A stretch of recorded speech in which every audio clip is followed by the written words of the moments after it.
واللیل اذا سجا ما ودعك ربك وما قلى وللآخرة خير لك من الأولى. شب گریزاں ہوگی آخر جلوائے خورشید سے، یہ چمن معمور ہوگا نغمائے توحید سے.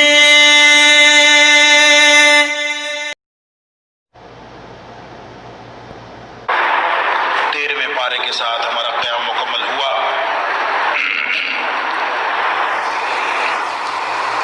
13ویں پارے کی ابتدا میں سورہ یوسف جاری ہے اور سورہ یوسف کی 59 آیات، کل 111 آیات ہیں سورہ یوسف کی.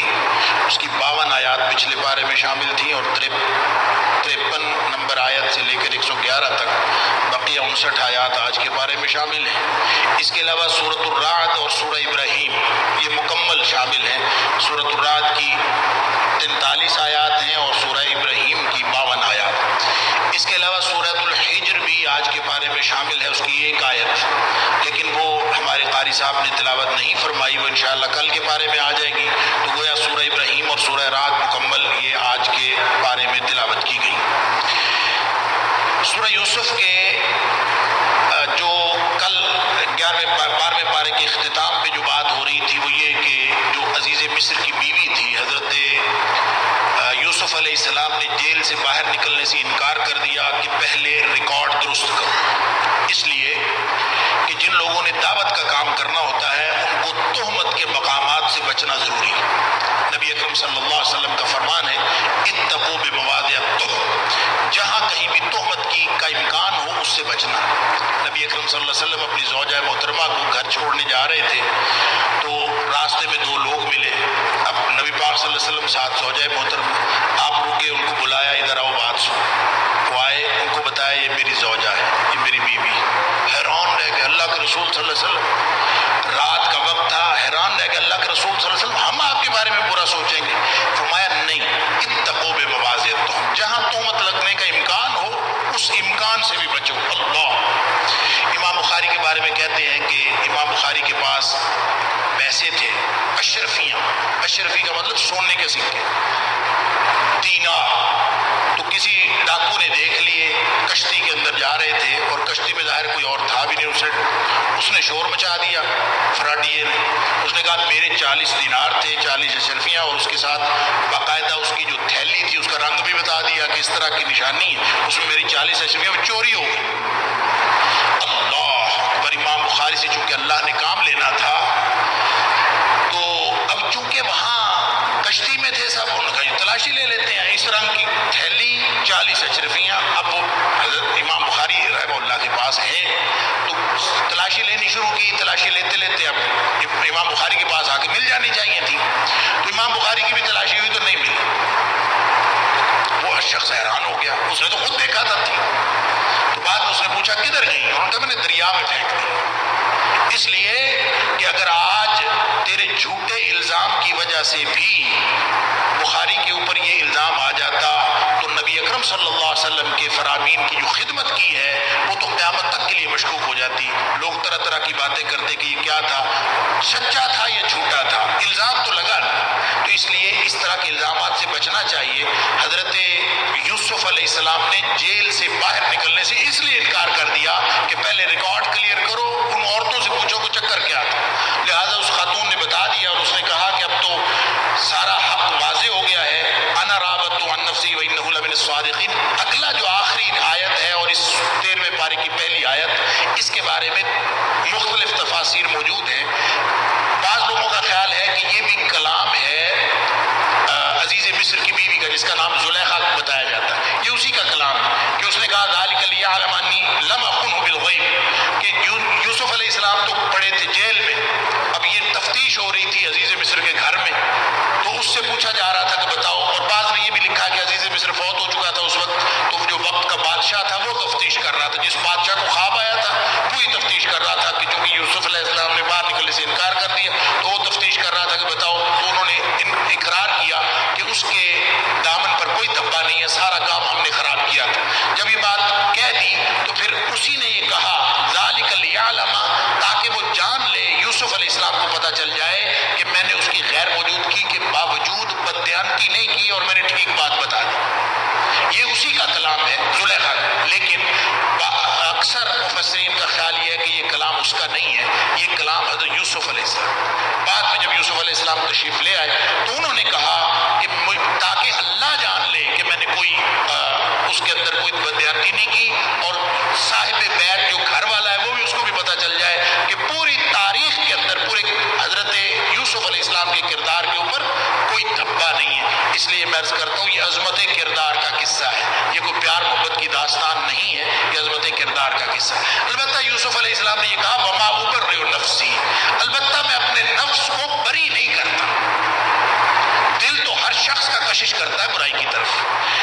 ان النفس لامارۃ بالسوء الا ما رحم ربی، قانون بتا دیا کہ میں بری نہیں کرتا کہ میرا دل نہیں کیا، دل تو ہر ایک کا کرتا ہے برائی کی طرف، الا ما رحم ربی، سوائے اس دل کے جس کے اوپر اللہ کی رحمت ہو جائے.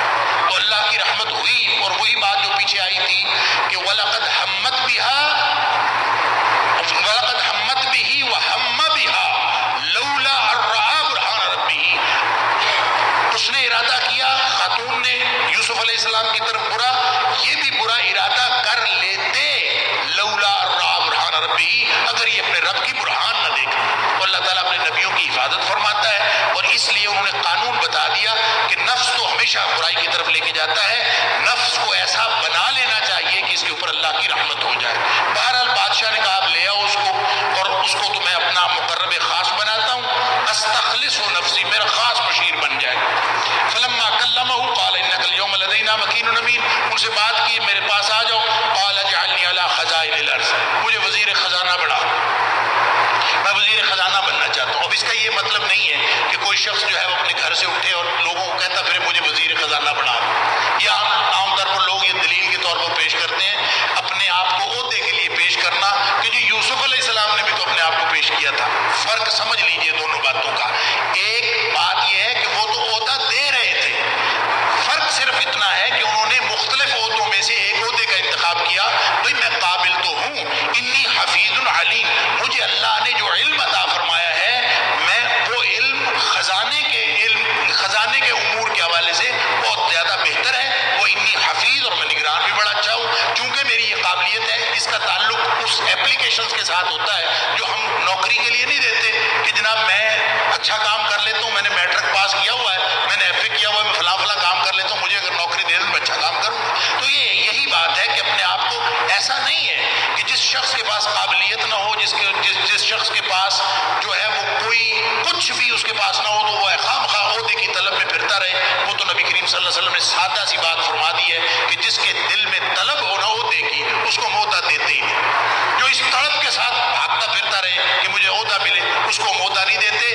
بلکہ ابو داؤد شریف کی روایت ہے کہ ان اخونکم من طلبہ، جو عہدہ مانگ مانگ کے لیتا ہے، پیچھے بھاگ بھاگ کے لیتا ہے، اور دروازے پہ ایک کے دروازے پہ جا کے ووٹ مانگتا ہے اور پھر کہتا ہے مجھے بنا دے مجھے بنا دے، جس کو یہ چکر ہوتا ہے فرمایا ہوتا ہے بدترین خائن. سمجھ آتی ہے نا، جو کہتے ہیں اللہ کے فضل سے اللہ کے فضل سے اللہ کے فضل سے کہہ کہہ کے جب حکومت آتی ہے عہدہ ملتا ہے، سب سے بددیانت وہ ثابت ہوتی ہے جو اللہ کا فضل کہہ کے آتے ہیں. کیوں؟ ان اخوانکم من طلبہ عندنا، اللہ کے نزدیک وہ ہے ہی بدترین خائن جو مانگ مانگ کے آتا ہے. اس لیے کہ اس کو اصل میں یہ اس بات کا خیال ہی نہیں کہ یہ مسئولیت ہے، یہ اصل میں جواب دہی ہے. جس کو اقتدار ملے گا اس کے بارے میں جواب دینا پڑے گا قیامت والے دن. فرمایا کہ اس طرح ہم نے اقتدار دے دیا. یوسف علیہ السلام کو کنویں سے نکلے تھے، اب اللہ تعالیٰ نے اقتدار عطا فرما دیا اور وزیر خزانہ بن گئے. کذالک مکننا لیوسف فی الارض یتبوأ من حیث یشاء، اب تو کوئی پابندی نہیں رہی کہ جہاں مرضی جائیں جو مرضی کریں. بہرحال وہ جو خواب آئی تھی کہ بادشاہ کو کہ قحط پڑے گا، اور وہ قحط پڑ گیا. اب لوگ دور دور سے غلہ لینے آنے لگے. اب وزیر خزانہ یہ ہے، وہ پورا انتظام ان کے پاس ہے حضرت یوسف علیہ السلام کے پاس. تو غلہ لینے کے لیے جو لوگ آ رہے تھے اس میں یوسف علیہ السلام کے بھائی بھی غلہ لینے کے لیے، کیونکہ دور دور تک شہرت ہو گئی کہ فلاں جگہ غلہ مصر کے بادشاہ کے پاس غلہ ہے، لہٰذا لوگ اپنی اپنی پونجی، جمع پونجی، پیسے، رقم لے کے آتے تھے اور وہاں سے غلہ لے کے جاتے تھے، اور کہیں سے غلہ نہیں ملتا تھا۔ انہوں نے رکھا ہوا تھا۔ اس مینجمنٹ کے نتیجے میں جو مینجمنٹ اللہ نے سکھائی تھی یوسف علیہ السلام، لہٰذا وہ سارا غلہ پڑا ہوا تھا، ان کے پاس اسٹور تھا بہت بڑا۔ وہ آئے غلہ لینے کے لیے، بھائی یوسف علیہ السلام نے فوراً پہچان لیا میرے بھائی آ، سبحان اللہ، فعرفهم هم له منکرون۔ یوسف علیہ السلام نے پہچان لیا، انہوں نے نہیں پہچانا۔ ظاہر کیسے پہچانے، انہوں نے تو کنویں میں پھینک کے قصہ تمام کر دیا تھا، ان کو کیسے پتا کہ یوسف علیہ السلام بادشاہ بنے بیٹھے اور وزیر خزانہ بنے بیٹھے۔ باہر جب وہ لے کے جانے لگے اپنا جو انہوں نے غلہ لینا تھا، جب جانے لگے تو ان کو کہتے ہیں، تعارف ہو گیا ہوگا نا کتنے بہن بھائی اور کیا ہے، تو پتہ چلا کہ ایک بھائی اور بھی ہے، وہ چھوٹا بھائی جو بنی امین تھا۔ دیکھیے اس پورے قصے میں 8 قسم کے کردار ہیں پوری کہانی کے اندر۔ ایک تو یوسف علیہ السلام کا کردار ہے کہ یعقوب علیہ السلام کا کردار ہے، 9 سوتیلے بھائیوں کا کردار الگ ہے، اور 10ویں سوتیلے بھائی کا کردار الگ ہے۔ وہ 10واں بھائی جس نے شروع میں کہا تھا قتل نہ کرو، اس کو کنویں میں پھینک دو، یعنی اس کا لگتا ہے کہ کچھ رویہ مختلف تھا۔ اب یہاں آگے بھی اس کا ذکر آتا ہے۔ اسی طرح جو سگا بھائی تھا حضرت یوسف علیہ السلام کا، بن یمین سب سے چھوٹا بھائی، وہ ایک الگ کردار ہے۔ اس کے علاوہ عزیز مصر کی بیوی ایک کردار ہے، اور دیگر بیوات مصر ایک کردار ہے، اور عزیز مصر خود اور شاہ مصر جو پورے مصر کا بادشاہ ہے۔ یہ ان سارے کرداروں کو الگ الگ، یعنی ایسا شاندار یہ کہانی ہے، قرآن نے کہا احسن القصص، یہ شاندار بیان ہے کہ آپ ایک ایک کردار کا مطالعہ کریں، اس کے مختلف پہلوؤں کا مطالعہ کریں، بے شمار اسباق ہیں اس کے۔ وہ چھوٹے بھائی کا تعارف ہو گیا، اب یوسف علیہ السلام کا دل ہے کہ میں چھوٹے بھائی سے مل لوں۔ لگتا یہ ہے کہ یہ یوسف علیہ السلام کے جانے کے بعد اس چھوٹے بھائی سے بدسلوکی کرتے تھے۔ یوسف علیہ السلام کو معلوم تھا کہ جیسا یہ میرے ساتھ کرتے تھے ایسا اس کے ساتھ کرتے ہوں گے۔ ترکیب سوچی کہ اس کو یہ کسی طریقے سے اپنے بھائی کو لے آئے۔ ان کو کہا بھی چلے اگلی دفعہ آؤ گے نا تو اپنے بھائی کو ساتھ لے کے آنا، اگر بھائی کو لاؤ گے نہیں نا تو تمہیں کچھ نہیں ملے۔ خیر وہ جانے لگے۔ پھر یوسف علیہ السلام کو خیال آیا کہ اگلی دفعہ آنے کے لیے ان کے پاس پیسے ہی نہ ہوئے غلہ لینے کے لیے تو کیوں آئیں گے، لہٰذا اپنے کارکنان سے کہا کہ ان کے پیسے بھی واپس ان کے بورے کے اندر ڈال دیں، ان کے تھیلے میں جا کے، تاکہ گھر جا کے جب دیکھیں گے تو پیسے ان کے پاس ہوں گے، اگلی دفعہ غلہ لینے پھر آئیں گے، ایسا نہ ہو کہ کہیں آئے ہی نہ۔ گھر جا کے انہوں نے دیکھا، حیران ہو گئے، اللہ اکبر، یا ابانا منع من الکیل فارسل معنا اخانا، کہ ہمیں وزیر خزانہ نے کہہ دیا بھائی ساتھ نہیں لاؤ گے نا تو میں نے تمہیں غلہ نہیں دینا، اب تو یہ بھائی بھیجنا ہی پڑے گا۔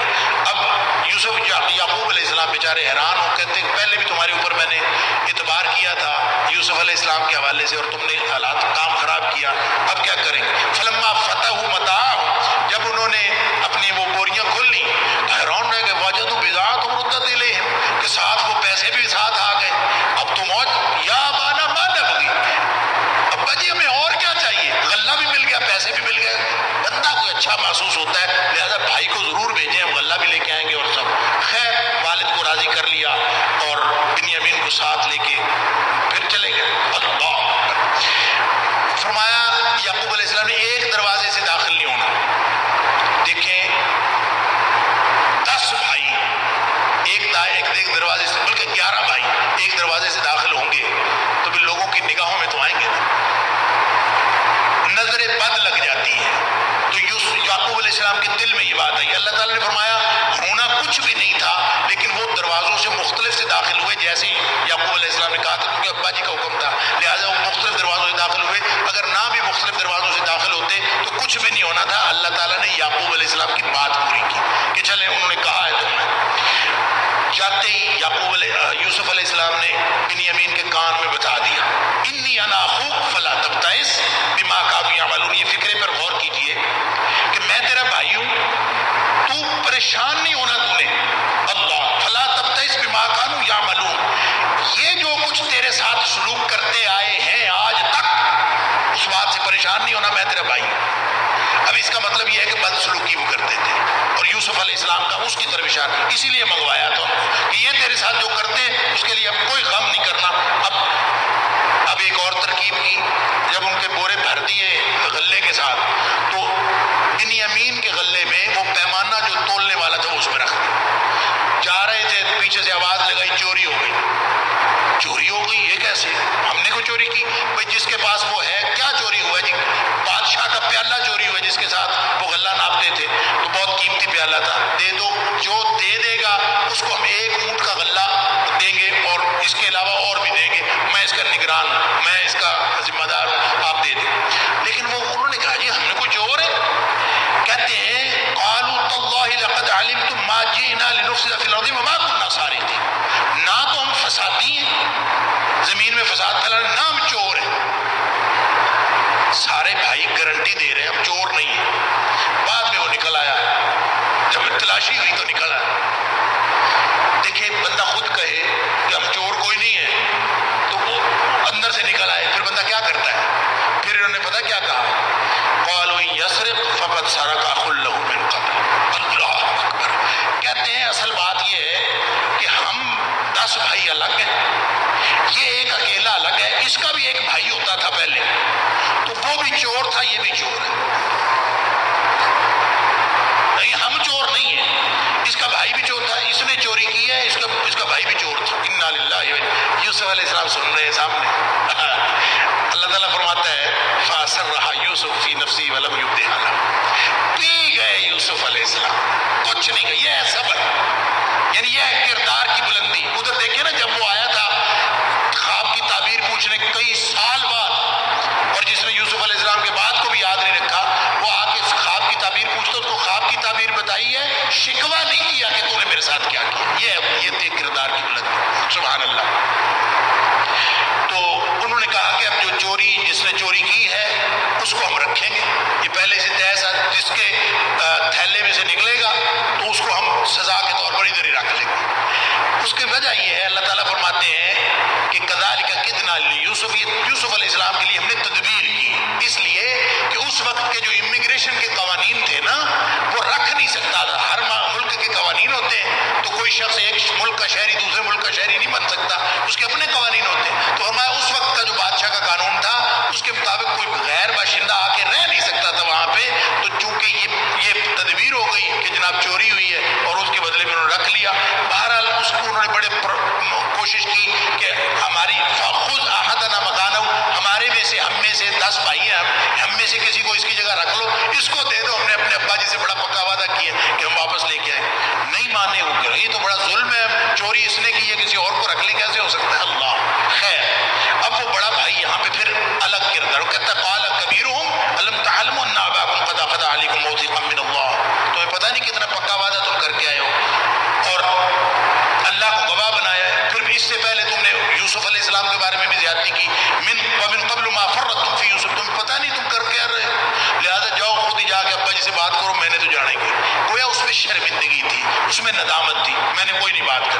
جا کے اپنے ابا جی سے کہو کہ بھائی چوری اس نے کی ہے، اس نے پکڑ لیا. نہیں یقین آتا تو جو باقی دوسرے پنڈ والے اور دوسرے دیہات والے ہمارے ساتھ تھے ان سے پوچھ لو. وَاسْأَلِ الْقَرْيَةَ الَّتِي كُنَّا فِيهَا. جو اس بستی میں ہمارے ساتھ تھے لوگ، وَالْعِيرُ الَّتِي أَقْبَلْنَا فِيهَا، جو ہمارے ساتھ گئے تھے ان سے پوچھ لو. یعقوب علیہ السلام نے بیچارے نے کیا کرنا تھا. اللہ وَتَوَلَّى عَنْهُمْ قَالَ يَا أَسَفَ عَلَى يُوسُف. ایک بیٹے کے غم نے پچھلے بیٹے کا غم پھر یاد کروا دیا کہ وَابْيَضَّتْ عَيْنَاهُ مِنَ الْحُزْنِ. رو رو کے آنکھیں جو ہے سفید ہو گئیں. اب انما اشکو بثی وحزنی اللہ، میں اپنے ہر غم کا شکوہ صرف اللہ سے کرتا ہوں. کس سے کرے؟ رو رو کے چپ کر کے صبر کیا. اب یہ فصبر جمیل واللہ المستعان، یہ اس کی عملی تصویر. خیر اب اس کے بعد پھر جانا تھا، غلہ پھر ختم ہو گیا، غلہ لینے جانا تھا، پیسے کوئی نہیں تھے. اب یہ گئے ہیں جا کے بھیک مانگ رہے ہیں. اللہ اکبر. دوبارہ گئے ہیں بھائی سارے اور جا کے بھیک. فلما دخلوا علیہ قالوا یا ایھا العزیز مسنا واہلنا الضر وجئنا ببضاعۃ مزجاۃ. پیسے تھوڑے ہیں، غلہ زیادہ لینا ہے، اللہ واسطے دے. اللہ حالات بڑے خراب ہیں ہمارے گھر کے، اور ہمارے گھر کے اندر بڑی تکلیفیں ہیں. اللہ کو ان اللہ یجزی المتصدقین، ہمارے اوپر صدقہ کر دو کو اللہ تعالیٰ تجھے تیرا بھلا کرے گا. اس وقت یوسف علیہ السلام کا دل بھر آیا، بھائی گھر سارے معاملات. سبحان اللہ. قال هل علمتم ما فعلتم بيوسف اخي. تمہیں پتہ تم نے یوسف اور اس کے بھائی کے ساتھ کیا کیا؟ یہ نہیں بتایا میں یوسف ہوں، تم کون ہو، میں جانتا ہوں، نہیں. پتہ ہے تمہیں تم نے ساتھ یہ کہا کہ غلطی تمہاری نہیں ہے، اذ انتم جاہلون، یہ تمہارے دور جاہلیت کی باتیں ہیں، جب تم ناواقف تھے، تمہیں صحیح شعور نہیں تھا، اس وقت تم نے کیا۔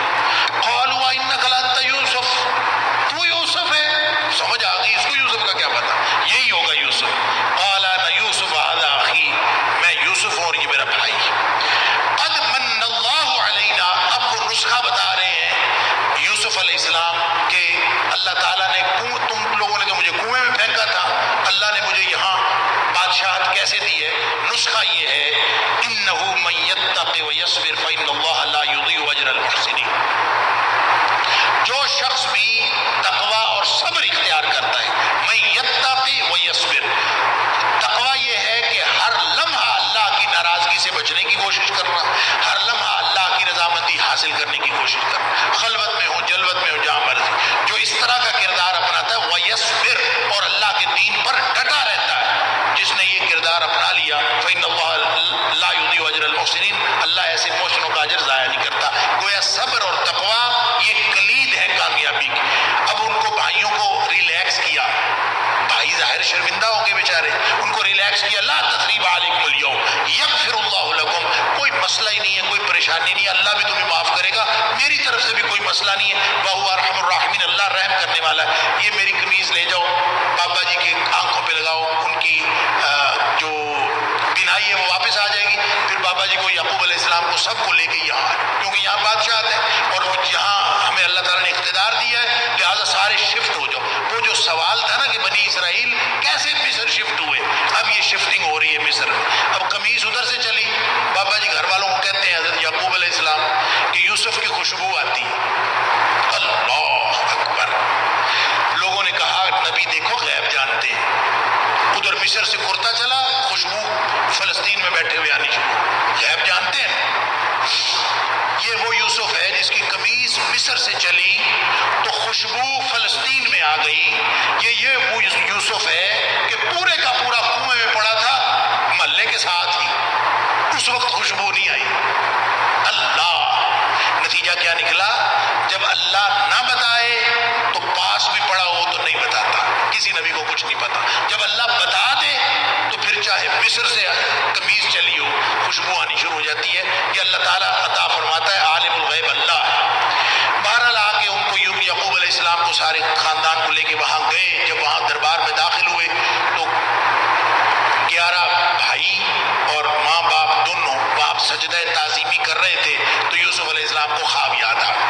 انہوں نے کہا کہ ھذا تعبیر رؤیایا من قبل، ابا جی یہ ہے میرے خواب کی تعبیر جو میں نے بچپن میں دیکھا تھا، یہ ہے وہی خواب۔ شیطان نے ہمارا اختلاف ڈالا تھا، بھائیوں کو ایک لمحہ بھی نہیں، دیکھیں کردار کی بلندی، ایک دفعہ بھی یہ نہیں کہا کہ میرے بھائی گندے تھے، ان سے بڑا دھوکے باز کوئی تھا، ان سے بڑا کوئی حاسد تھا، ان سے بڑا کوئی جھوٹا تھا، لیکن ایک لمحہ بھی نہیں کہ یوسف علیہ السلام نے کہا ہو کہ ان میں سے کوئی ایسا تھا۔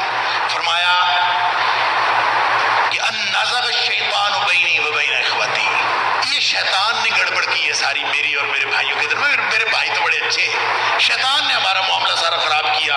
ان ربی لطیف لما یشاء، ایسا کردار لاؤ پھر دیکھو اللہ تعالیٰ کی رحمتیں کس طرح سے نازل ہوتی۔ یہ ہے عظمت کردار کا قصہ اور رسالت کی حقانیت۔ فرمایا اے حبیب صلی اللہ علیہ وسلم، یہ غیب کی خبریں، یوسف علیہ السلام کی ساری کہانی، یہ کس کو پتا ہے؟ کسی کو پتہ ہی نہیں تھا، تو اللہ کو علم ہے، تو اللہ تعالیٰ نے ذالک من انباء الغیب نوحیہ الیک، یہ غیب کی خبریں ہیں، ہم تمہیں بتاتے ہیں، تو پتہ چلتا ہے یہ نبی پاک صلی اللہ علیہ وسلم کی حقانیت۔ تو پھر فرمایا کہ وَقَأَيٍّ مِّنْ آیَةٍ فِي السَّمَاوَاتِ وَالْأَرْضِ يَمُرُّونَ عَلَيْهَا، زمین و آسمان میں اللہ کی وحدانیت کی اور وحی کی حقانیت کی بے شمار نشانیاں ہیں، لوگ ان کو دیکھتے ہی نہیں اور دیکھتے بھی ہیں تو منہ پھیر کے گزر جاتے ہیں، ان کی طرف توجہ نہیں کرتے۔ فرمایا یوسف علیہ السلام کا منہج یہ ہے، قل ھذہ سبیلی ادعو الی اللہ، یہ میرا راستہ ہے، یہ میرا کردار ہے، میں اللہ کی طرف بلاتا ہوں، علی بصیرۃ انا ومن اتبعنی۔ فرمایا اے حبیب صلی اللہ علیہ وسلم آپ بتائیے کہ یہ میرا راستہ ہے، یہی یوسف علیہ السلام کا راستہ تھا کہ میں اللہ کی طرف بلاتا ہوں، وسبحان اللہ وما انا من المشرکین، اللہ پاک ہے اور میں مشرکوں میں سے نہیں، یہ بتایا جا رہا ہے۔ اللہ تعالیٰ فرماتے ہیں لقد کان فی قصصہم عبرۃ لاولی الالباب، عقل والوں کے لیے بے شمار ہیں ان قصے میں، اس بیان کے اندر کون کون سی نشانیاں، چند نشانیاں میں نے لکھی ہیں، میں عرض کر دیتا ہوں۔ کامیابی اور ناکامی اللہ کے ہاتھ میں ہے۔ تدبیر نیک ہو تو اللہ نتیجہ اچھا نکالتا ہے۔ تدبیر ہی اگر آپ غلط کریں، لوگ اکثر کاروبار شروع کرتے ہیں، کسی نہ کسی کو رشوت دی، کسی نہ کسی کے ساتھ کوئی معاملہ کیا۔ میں نے ایک دفعہ ایک بہت پرانی بات ہے، ایک بندہ کہتا ہے میرے ساتھ کاروبار کرو جی، وہ عجیب و غریب کاروبار تھا، خیر انٹرنیشنل لیول کا۔ میں نے کہا اچھا بھی کر لیتے، ہم دونوں پارٹنر ہو گئے۔ ایک دن مجھے حساب کتاب دے رہا ہے کہ یہ جناب یہ فلاں کو جو ہے نا وہ پر یونٹ 2000 روپے اس کے ساتھ میں نے طے کیا تھا میں فلاں کو دوں گا۔ بھائی کیوں، بھائی کیوں دیا ہے؟ وہ کاروبار اس طرح چلتے ہیں، دینا ہی پڑتا ہے کسی کو۔ میں نے کہا بھائی اچھا، جس بندے کو یہ نہیں پتا کہ کاروبار اللہ نے چلانا ہے، وہ سمجھتا ہے رشوت دینی ہے تو کاروبار چلنا ہے۔ جس کو یہ نہیں پتا، سبحان اللہ، وہ کبھی کامیابی یا ناکامی کی یہ کہانیاں کیسے اس کو یقین آئے گا؟ تدبیر اگر غلط کی ہے، تدبیر ہی غلط ہے، الٹی پیسے دے کے کریں گے تو ہوگا، نہیں تو نہیں ہوگا۔ ہمارے پاس کبھی ہمیں ایمان ہی نہیں آتا، تو تدبیر اگر درست ہو تو اللہ نتیجہ ہمیشہ اللہ اچھا نکالتا ہے۔ کامیابی ناکامی اس کے ہاتھ میں ہے، اللہ کا کرنا پورا ہو کر رہتا ہے۔ لوگوں نے پورا زور لگا لیا، کنویں میں پھینکا، اللہ نے آسمانوں پہ بٹھا دیا، دنیاوی قیادت بھی دے دی، بادشاہ بنا دیا، اور اللہ تعالیٰ نے دینی قیادت بھی دے دی کہ اللہ تعالیٰ نے نبوت عطا فرما دی۔ اور پھر فرمایا سیرت و کردار کوئی شخص پیش کرے تو اکیلا آدمی پورا ملک فتح کر سکتا ہے۔ ایک آدمی کردار کی عظمت کہ اللہ تعالیٰ نے پورا ملک۔ مصیبت کے بعد راحت ہے، حسد خوفناک بیماری ہے، یہ اسباب بتا رہا ہوں۔ اچھے اخلاق ہر جگہ کام آتے ہیں، آدمی اچھے اخلاق کا ہو کبھی ضائع نہیں جاتی۔ آدمی کہے کہ میں نے اس کے ساتھ اچھا برتا تھا، اس نے پھر بھی مجھے جیل میں ڈال دیا، اس نے پھر بھی میرے ساتھ بدسلوکی کی، کبھی اچھا اخلاق ضائع نہیں جاتا، اللہ تعالیٰ اس کا نتیجہ ہمیشہ اچھا نکالتا ہے۔ پاک دامنی، اگر کوئی شخص پاک دامن ہے، تمام بھلائیوں کا سرچشمہ پاک دامنی ہے۔ اور پھر اس سے یہ بھی نتیجہ نکلا کہ نامحرم مرد اور عورت کو اکیلا کبھی نہیں بیٹھنا چاہیے، انتہائی خوفناک ہے، چاہے بیٹھنے والا یوسف ہو جو اللہ کا نبی ہے۔ وَلَقَدْ هَمَّ بِهَا لَوْلَا رَأَىٰ بُرْهَانَ رَبِّهِ، اگر وہ رب کی برہان نہ دیکھتا تو اس کا دل بھی کشش کر جاتا۔ نبی اکرم صلی اللہ علیہ وسلم فرمایا کہ جہاں کہیں عورت اور مرد اکیلے بیٹھیں گے نا نامحرم، تیسرا شیطان ہوتا ہے، باقی کام پھر شیطان کرتا ہے خود۔ اللہ، حضرت عمر فاروق رضی اللہ تعالیٰ کا قول ہے کہ لا تخلون بامرأة، کبھی بھی کسی عورت غیر عورت کے ساتھ اکیلے نہیں بیٹھو۔ ولو قلت اقرئها القرآن، چاہے تو کہے کہ میں تو قرآن پڑھا رہا تھا، قرآن پڑھانے کے لیے بھی کسی کے ساتھ اکیلے نہیں بیٹھنا، کیونکہ اس کے ساتھ شیطان ہوگا، اور جب تیسرا شیطان ہوگا تو وہ سارا کام وہ خراب کرے گا۔ اللہ، پھر یہ بھی پتہ چلا کہ ایمان کی برکت سے مصیبتیں آسان ہو جاتی ہیں۔ یہ بھی پتہ چلا کہ گناہ، ایک طرف گناہ ہو اور ایک طرف مصیبت ہو، تو مصیبت گلے لگا لینی چاہیے، گناہ سے پھر بھی بچنا چاہیے۔ یعنی معصیت کے اوپر مصیبت کو ترجیح دے دینی چاہیے، کبھی بھی مصیبت کی وجہ سے، مصیبت سے بچنے کے لیے گناہ میں مبتلا نہیں ہونا چاہیے۔ یہ ہے کردار یوسف علیہ السلام کا، اور اس کے علاوہ بہت بے شمار اسباب ہیں۔ اگلی صورت ہے سورۃ الرعد، مکی صورت، بعض لوگوں نے کہا کہ مدنی بھی ہو سکتی ہے، مکی دور کے اخیر بھی۔ اس کا بنیادی موضوع یہ ہے کہ وحی الہی، نبی اکرم صلی اللہ علیہ وسلم کی دعوت توحید یہی حق ہے، وحی الہی حق۔ پہلی آیت میں فرما دیا والذی انزل الیک من ربک الحق، جو نازل ہوا یہ حق۔ پوری صورت کا جو موضوع ہے وہ اصل میں اسی کے گرد گھومتا ہے کہ نبی پاک صلی اللہ علیہ وسلم کی دعوت جو ہے وہ حق، عقیدے کی وضاحت اس میں کی گئی ہے، تقاضے بتائے گئے ہیں، اور آسمانی زمینی عجائبات اور انفس و آفاق کے دلائل دیے گئے ہیں اسی دعوت کے لیے کہ دعوت توحید حق ہے۔ پھر اللہ پاک کی قدرت، اس کی حکمت تدبیر اور تقدیر کا اظہار کیا گیا ہے کہ کس طرح سے اللہ تعالیٰ اپنے اس دنیا کے اندر تصرف فرماتے ہیں۔ 3 حصے ہیں، اس صورت کے 3 حصے کیے جا سکتے ہیں مضامین کے اعتبار سے۔ آیت نمبر 1 سے 18 تک قرآن کی دعوت توحید اور آخرت حق ہے، جو پہلی بات میں نے عرض کی۔ 19 سے 29 تک کا جو دوسرا حصہ ہے، اہل توحید عقل مند اور اہل شرک بے وقوف ہیں، دونوں کا الگ الگ اللہ تعالیٰ نے موازنہ کیا۔ یہ بے وقوف ہے، اپنے آپ کو عقل مند سمجھتے ہیں، اور اصل عقل مند وہ ہے جو اہل توحید ہے۔ اور پھر تیسرے حصے میں آیت نمبر 30 سے 43 تک یہ بتایا گیا ہے کہ عقل مند جو اہل ایمان ہے ان کا انجام بہترین ہوگا اور دوسرے جو ہے وہ بدترین انجام سے دوچار ہوں گے۔ اللہ تعالیٰ نے اس کے اندر مختلف قسم نعمتوں کا ذکر کیا ہے کہ درخت یہ جو اگتے ہیں، پانی ایک طرح کا لگتا ہے، مٹی ایک طرح کی ہے، ایک ہی جگہ اگتے ہیں لیکن پھل الگ الگ، مزے الگ الگ، ان کا ٹیسٹ الگ، شکل الگ، ہر چیز الگ، تو تمہیں پھر بھی اللہ یاد نہیں آتا؟ سبحان اللہ۔ پھر فرمایا کہ جو آخرت کا انکار کرتے ہیں یہ بھی عذاب کا باعث ہے۔ اللہ تعالیٰ کی صفات یہ ہے کہ اللہ تعالیٰ ہر چیز کو جانتا ہے، اس کا علم محیط کلی ہے، اور پھر اللہ تعالیٰ کسی کو بھی کسی کی حالت کو، اللہ سب کچھ کر سکتا ہے لیکن اللہ تعالیٰ کرتا نہیں ہے، کر سکتا ہے کرتا نہیں ہے، تو اس وقت تک جب تک قوم کردار نہ پیش کرے۔ ان اللہ لا یغیر ما بقوم حتی یغیروا ما بانفسہم، اللہ سب کچھ کر سکتا ہے لیکن وہ کرتا نہیں ہے اس وقت تک جب لوگ خود اپنا کردار پیش نہ کریں، یہ قانون ہے۔ پھر فرمایا کہ یہ جو گرج چمک تمہیں نظر آتی ہے، یسبح الرعد بحمدہ والملائکۃ من خیفتہ، یہ اصل میں رعد فرشتہ جو ہے اللہ کی تسبیح بیان کر رہا ہوتا ہے، اس کی آواز ہی ایسی ہے، تمہیں لگتا ہے بجلیاں کڑک رہی ہیں، اصل میں وہ فرشتہ آواز۔ ایک روایت کے اندر آتا ہے کہ جب یہ کڑک ہوتی ہے، بجلی کڑکتی ہے، تو یہ پڑھنا چاہیے وَيُسَبِّحُ الرَّعْدُ بِحَمْدِهِ وَالْمَلَائِكَةُ مِنْ خِیفَتِهِ۔ پھر فرمایا کہ اللہ ایسی صفات رکھنے والا اللہ، لَهُ دعوت الحق، پکارا جانا اسی کا حق ہے۔ اگر آپ اس کو نہیں پکارتے، کسی اور کو پکارتے، تو اس کا مطلب پتہ کیا ہے؟ بڑی خوبصورت مثال قرآن نے دی، ایسے ہے جیسے آپ پانی کو پکارے، آجا آ کے میرے منہ میں داخل ہو جا۔ پانی پینا ہو تو آپ، پانی دور پڑا ہو، یہ پڑا ہوا پانی، آپ کہیں آجا آ کے میرے منہ میں داخل ہو جا، آجا میرے منہ میں داخل ہو جا۔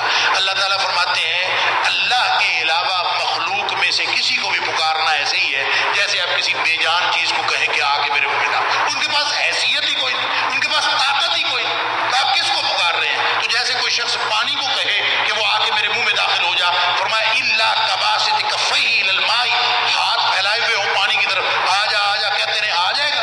جیسے وہ نہیں آ سکتا ایسے مخلوق میں سے کوئی تمہاری دعا نہیں سن سکتا۔ اللہ اکبر۔ فرمایا دو گروہ ہیں، دو کردار ہیں، نور اور اندھیرا جیسے برابر نہیں ہو سکتے، جیسے روشنی اور اندھیرا برابر نہیں ہو سکتے، جیسے اندھا اور دیکھنے والا برابر نہیں ہو سکتے، اسی طرح مومن اور بے ایمان جو ہے کبھی برابر نہیں ہو سکتے۔ پھر فرمایا جن شریکوں کو شریک کرتے ہو اللہ کا، ان سے پوچھو کبھی انہوں نے کوئی چیز پیدا کی ہو، کوئی ان کے اندر کوئی ایسی خصوصیت ہو جو اللہ کے اندر ہوتی ہے، جو اللہ کی صفات ہے ان میں سے کوئی صفات جب ہے ہی نہیں تو پھر کیا کرتے ہو؟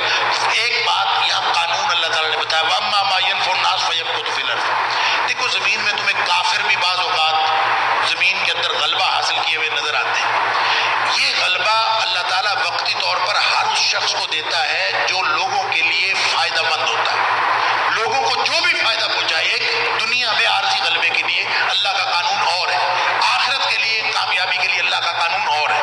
فرمایا وَأَمَّا مَا يَنْفَعُ النَّاسَ، جو بھی لوگوں کے فائدے کے لیے کام کرے گا اور لوگوں کے لیے مفید ہوگا، ایسی قوم کو اللہ تعالیٰ زمین کے اندر اقتدار عطا فرما دے۔ لہذا دیکھ لیجیے آپ اہل مغرب کو، وہ انسانیت کے لیے کتنے مفید ہیں، وہ لوگوں کے لیے فائدے کی بات کرتے ہیں، اور جتنا وہ فائدہ کرتے ہیں اللہ تعالیٰ دنیا میں ان کو دیے جا رہا ہے۔ ظاہر آخرت کے اندر تو ان کا کوئی حصہ نہیں ہے، دنیا میں وہ قوم، وہی قوم اقتدار حاصل کرتی ہے جو قوم لوگوں کے لیے مفید ہوتی ہے۔ پھر آگے فرمایا کہ نصیحت جو ہے وہ صرف عقل مند لوگ ہی پکڑتے ہیں، اور عقل مند لوگوں کی پھر نشانیاں بتا دی۔ عقل مند کون ہے؟ ہم تو اس کو عقل مند کہتے ہیں جو اچھا کاروبار کر رہا ہو اور خوب کما رہا ہو، کہتے ہیں بڑا عقل مند، بڑا سیاح ہے۔ اللہ تعالیٰ نے فرمایا عقل مند وہ ہوتا ہے جو اللہ سے کیا ہوا عہد نبھاتا ہے۔ اللہ الذین یوفون بعہد اللہ ولا ینقضون المیثاق، جو اللہ کا عہد نہیں توڑتے وہ عقل مند ہے۔ والذین یصلون ما امر اللہ بہ، جو صلہ رحمی کرنے والے، جن کو ملانے کا اللہ نے حکم دیا ہے ان کو ملاتے ہیں۔ رب سے ڈرنے والے، برے حساب سے خوف میں مبتلا ہیں، تقدیر پر ایمان رکھنے والے، اللہ کی رضا کے لیے صبر کرنے والے، نماز قائم کرنے والے، خفیہ اور علانیہ مال خرچ کرنے والے، برائی کا جواب نیکی سے دینے والے۔ فرمایا انہی کے لیے اولئک لہم عقبی الدار، انہی کے لیے اللہ نے جنت رکھی۔ اب سن لیجئے، ہم اپنے آپ کو اپنا نقشہ شیشے میں دیکھ لیں، کیا ہمارے اندر یہ خصوصیات ہیں تو انشاءاللہ جنت۔ پھر فرمایا جو عہد شکن ہے، جو وعدے توڑتا ہے، اس کے لیے تو جہنم ہے اور لعنت۔ رازق اللہ تعالیٰ ہے، دنیا کا فائدہ بہت توڑا ہے، آخرت کے فائدے کے لیے کرنا چاہیے۔ مادی فوائد کے ساتھ اطمینان قلبی بھی تو ضروری ہے، دنیا دنیا میں. فرمایا یہ سارے اطمینان قلب کیسے ملتا ہے؟ ہم سکون کے لیے گھر بناتے ہیں، سکون کے لیے دنیا اور ساری زندگی تگ و دو سکون کے لیے. فرمایا الا بذکر اللہ تطمئن القلوب. سکون تو ملتا ہے اللہ کے ذکر سے. یہ سکون بڑی بڑی کوٹھیوں میں نہیں ملتا، یہ ملتا ہے اللہ کے ذکر سے. پھر فرمایا کہ قرآنی اور نبی پاک صلی اللہ علیہ وسلم کی دعوت کو جو ٹھکرائے گا، دنیاوی عذاب بھی اس کو ہوگا، آخرت کا عذاب بھی ہوگا. لہم عذاب فی الحیات الدنیا، دنیا میں بھی ان کے اوپر عذاب ہے، والعذاب الآخرۃ اشد، آخرت کا عذاب زیادہ سخت ہے. اہل تقویٰ کے لیے دائمی جنت. دیکھیں دو مختلف کردار بتائے تھے نا. فرمایا تلک عقبی الذین اتقوا، جنت ہے متقیوں کے لیے، وعقبی الکافرین النار، اور جو کافر ہیں جہنم میں جائیں گے. دو ہی گھر ہیں، دو قسم کے کردار اور دو ہی قسم کے گھر. ایک اصول یہ بتایا کہ تم تقدیر کا بہانہ بناتے ہو، تقدیر سن لو. یمحو اللہ ما یشاء ویثبت وعنده ام الکتاب. تقدیر کا بہانہ بنانے والوں یہ بتاؤ تقدیر ہے کہاں، کدھر ہے، کس نے دیکھی؟ وہ کہتے جی پہلے لکھا گیا، پہلے اللہ نے لکھ دیا جنتی جہنمی. بھئی لکھا ہے عنده ام الکتاب، وہ تو اس کے پاس ہے لکھا ہوا، تمہارے پاس تھوڑی ہے، تمہیں بتایا تھوڑی ہے کہ کیا ہے. اور دوسری بات یہ ہے کہ یمحو اللہ ما یشاء ویثبت، اللہ جو چاہتا ہے مٹا دیتا ہے، جو چاہتا ہے باقی رکھتا ہے. یعنی تقدیر فکسڈ نہیں ہے، تقدیر مٹتی رہتی ہے، نئی آتی رہتی ہے. نبی کریم صلی اللہ علیہ وسلم فرمایا لا يرد القضاء الا الدعاء، دعا سے تقدیر بدل جاتی ہے. جب انسان دعائیں کرتا ہے اللہ تعالیٰ تقدیر بدل دیتا ہے. تو پھر تقدیر کا بہانہ بنانے کی ضرورت کیا ہے؟ تقدیر انسان کے عمل کو پابند نہیں کرتی.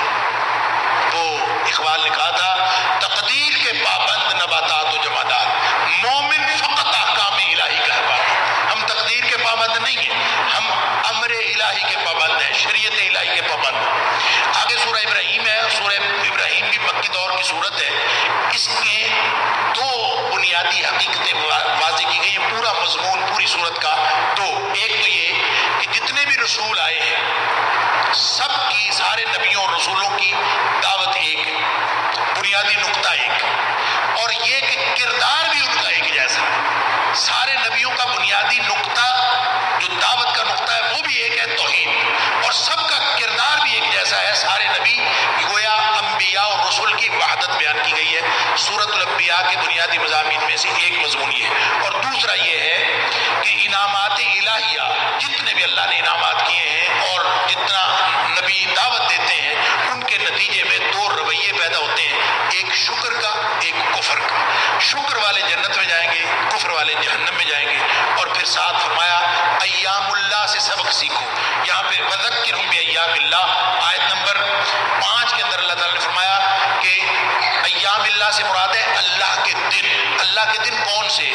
اصل میں اس سے مراد سابقہ اقوام کی تاریخ ہے. سابقہ اقوام کی تاریخ سے سبق سیکھو، اس لیے کہ یہ عبرت آموز واقعات اس لیے بتائے ہیں کہ توحید اور جاہلیت کا فرق پتہ چل جائے، ایمان اور کفر کا فرق پتہ چل جائے، اور یہ پتہ چل جائے جس قوم نے بھی جاہلیت کا مظاہرہ کیا تباہ و برباد ہو گئی، اور جس قوم نے نبیوں کی دعوت کو قبول کیا وہ لوگ کامیاب ہو گئے. یہ معرکہ ایمان اور کفر جو ہے یہ قیامت تک جاری رہے گا. یہ ہے ایام اللہ کی تاریخ، اور اس کے ذریعے سے تذکیر میں ایام اللہ. شاہ ولی اللہ نے جو قرآنی آیات کی قسمیں بیان کی ہیں، اس میں انہوں نے فرمایا کہ پوری قسم ہے، پورا علم ہے قرآن کا، اور اس کا نام ہے تذکیر بایام اللہ. یعنی جتنے بھی سابقہ اقوام کے قصے بیان ہوئے ہیں وہ تذکیر بایام اللہ. جو شکر کرتا ہے فرمایا لا ان شکرتم لازیدنکم، سادہ سا قانون ہے، تم شکر کرتے جاؤ میں عطا بڑھاتا جاؤں گا. اللہ تعالیٰ نے سادہ سا قانون، تم شکر کرو میں زیادہ دوں گا. وَلَئِن كَفَرْتُمْ إِنَّ عَذَابِي لَشَدِيدٌ، اگر کفر کرو گے تو پھر میرا عذاب بڑا سخت ہے. رسولوں کی دعوت کی بات کی گئی ہے کہ دعوت توحید ہے، اور اقوام ہمیشہ ہٹ دھرمی کا مظاہرہ کرتے رہے ہیں. اور فرمایا کہ جو کفار نبیوں کی دعوت کو نہیں مانتے، ان عمل تو نیک وہ بھی کرتے ہیں، کافر بھی نیک عمل کرتے ہیں نا. فرمایا جنہوں نے نبی کی دعوت کو نہیں مانا ان کے اعمال جتنے مرضی اچھے ہوں وہ ایسے ہیں کرماد اشتدت بہ الریح فی یوم عاصف.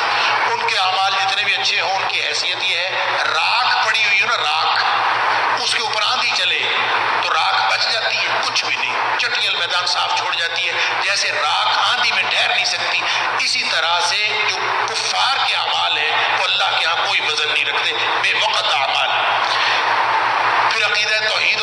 مثال ایک اور بڑی شاندار دی ہے، کلمۃ طیبۃ کشجرۃ طیبۃ، جیسے پاکیزہ درخت ہو، اگر عقیدہ توحید ہے دل میں چھپی ہوئی وہ پاکیزہ بات، اس کی مثال ہے جیسے ایک پاکیزہ درخت ہو، اس کی جڑیں اصلها ثابت وفرعها فی السماء، اور اس کی شاخیں آسمان تک پھیلی ہوئی ہیں، تؤتی اکلها کل حین باذن ربها، ہر وقت اپنے رب کے حکم سے پھل دے رہا ہو۔ تو جس کو اللہ نے عقیدہ توحید عطا فرمایا ہے وہ ہر وقت اس کے نتائج سے مستفید ہوتا رہتا ہے، اور جو کفر والا ہے فرمایا اس کی مثال اللہ تعالیٰ مثل کلمۃ خبیثۃ کشجرۃ خبیثۃ اجتثت من فوق الارض ما لها من قرار، برا عقیدہ کفر کا عقیدہ، اس کی مثال ایسے ہے جیسے جس کی جڑ ہی کوئی نہیں، ایسا پودا ہو جس کی جڑ ہی کوئی نہیں، اوپر لگا ہوا ہے، ذرا سی آندھی آئی اور وہ گیا اپنی جڑ سمیت اکھڑ گیا، اس کے پلے کچھ نہیں ہے۔ تو کافروں کے پلے کچھ نہیں ہے۔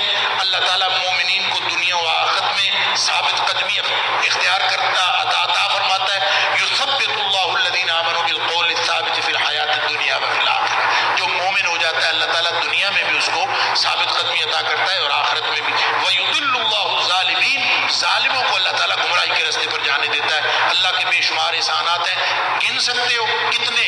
ان تعدوا نعمت اللہ لا تحصوها، دنیا کائنات میں ایسا کمپیوٹر آج تک نہیں بنا جو اللہ کی نعمتوں کو گن سکے، لیکن ان کا شکر واجب ہے۔ آگے حضرت ابراہیم علیہ السلام کی کچھ دعاؤں کا ذکر ہے کہ انہوں نے دعا کی تھی، اللہ اپنے بچوں کو چھوڑ کر جا رہا ہوں، اپنے بیٹے کو اور اپنے اہل و عیال کو ایک ایسے غیر ذی زرع وادی کے اندر، بے آب و گیا وادی، تو اس گھر کو عظمت والا بنا دے۔ اللہ تعالیٰ نے وہاں شہر بسا دیا۔ آج دیکھ لے یہ وہ جگہ ہے، جا کے مکہ میں دیکھے نا، کوئی وقت ایسا نہیں جہاں طواف رکتا ہو، صرف نماز، فرض نماز کے وقت رکتا ہے، اور اس کے بعد ابھی کل پرسوں میں انٹرنیٹ کے اوپر ایک ویڈیو دیکھ رہا تھا کعبہ کی، اس نے دکھائی اور انہوں نے عجیب طریقے سے تھوڑا سا فاسٹ کر کے انہوں نے بنائی، اور نہ انہوں نے دکھایا بھی نماز کے علاوہ تو طواف رکتا ہی نہیں ہے، وہ ہر وقت چلتا رہتا ہے چلتا رہتا ہے۔ جب نماز کے وقت رکتا ہے نا، اس کو تھوڑا فاسٹ کر کے دکھایا نا، اوپر سے تصویر، تو وہ نا نماز میں وہ رکوع جا رہے ہیں سجدہ کر رہے ہیں، رکوع جا رہے ہیں سجدہ کر رہے ہیں، پھر اٹھ جائے، وہ اتنی تیز سی، وہ ایسے لگا جیسے نا دل بنا ہوا ہو اور دل دھڑک رہا ہے یوں یوں کر کے۔ یعنی اللہ تعالیٰ نے وہاں اس ایسی حرکت رکھی ہے کہ جس وقت طواف ہو رہا ہے اس وقت تو ہو ہی رہا ہے، جب طواف نہیں ہو رہا ہوتا اس وقت بھی اس کی حرکت ایسی ہے جیسے دل ہر وقت حرکت کرتا رہتا ہے، حرکت رکتی نہیں ہے کہ بیت اللہ کے اندر۔ آپ وہاں کی رونق دیکھیں اور یاد کریں ابراہیم علیہ السلام کی اس دعا کو کہ ربنا انی اسکنت من ذریتی بواد غیر ذی زرع، اللہ بے آب و گیا وادی ہے عند بیتک المحرم، اور اس لیے اللہ تاکہ یہ نماز قائم کریں اور پھر لوگوں کے دل اس کی طرف، اس شہر کی طرف لگا دے تاکہ لوگ دوڑتے ہوئے آئیں۔ ابراہیم علیہ السلام نے دعا کی۔ اب دیکھیں پوری دنیا سے ہر بندہ دنیا کے کسی کونے میں بیٹھا مومن یہی سوچتا ہے کب اللہ تعالیٰ مجھے بیت اللہ لے جائے، کب اللہ تعالیٰ مجھے زیارت نصیب فرمائے۔ پھر یہ بھی دعا کی رب اجعلنی مقیم الصلاۃ من ذریتی ربنا وتقبل دعا۔ سبحان اللہ، جو ہم نمازوں کے اندر پڑھتے ہیں کہ اللہ مجھے بھی، میری اولاد کو بھی نماز قائم کرنے والا بنا دے، مجھے، میری اولاد کو، سارے مومنوں کو قیامت کے دن بخش دینا۔ اور عذاب کی وارننگ دی ہے اللہ نے ناشکروں کو اور کافروں کو، اور سورت کا اختتام ہوا ہے عذاب کے تذکرے سے۔ اللہ، ہمارے قاری صاحب محترم جب پڑھا رہے تھے آواز رد گئی ان کی عذاب کے تذکرے سے۔ اللہ اکبر، فرمایا کہ رسولوں سے کیے ہوئے وعدے سارے پورے ہوں گے۔ اے حبیب صلی اللہ علیہ وسلم پریشان نہیں ہونا، فلا تحسبن اللہ مخلف وعدہ رسولہ، اللہ نے جو اپنے رسولوں سے وعدے کیے ہیں یہ کیسے ہو سکتا ہے اللہ ان وعدوں کے خلاف کرے، وہ وعدے پورے ہو کر رہیں گے۔ اور جو لوگ، جب قیامت آئے گی یوم تبدل الارض غیر الارض والسماوات، اس دن سب یہ زمین و آسمان ملیا میٹ کر دیے جائیں گے، ایک نیا میدان بچھے گا۔ اللہ اکبر، وبرزوا للہ الواحد القہار، سب پیش ہوں گے ایک اللہ کے سامنے۔ وترى المجرمین یومئذ مقرنین فی الاصفاد، اس دن مجرموں کو تم دیکھو گے زنجیروں میں جکڑے ہوئے ہوں گے۔ اللہ اکبر، سرابیلہم من قطران تغشی وجوہہم النار، ان کی جو قمیضیں ہوں گی، ان کا جو لباس ہوگا وہ گندک کا ہوگا، اور ان کے اوپر آگ ہوگی۔ اللہ اکبر، آگ کے اندر یہ چھپے ہوئے ہوں گے۔ لیجزی اللہ کل نفس ما کسبت، اس لیے کہ دنیا میں ہم جو کچھ کر رہے ہیں اللہ تعالیٰ نے اس کا بدلہ تو دینا ہے، جو نیکی کر رہے ہیں اللہ تعالیٰ نے اس کا بدلہ دینا ہے۔ ھذا بلاغ للناس، یہ لوگوں کے لیے تبلیغ ہے، بیان ہے، لوگوں کو پہنچا دو۔ وَلْيُنذَرُوا بِهِ وَلْيَعْلَمُوا أَنَّمَا هُوَ إِلَٰهٌ وَاحِدٌ، تاکہ لوگوں کو سمجھ آ جائے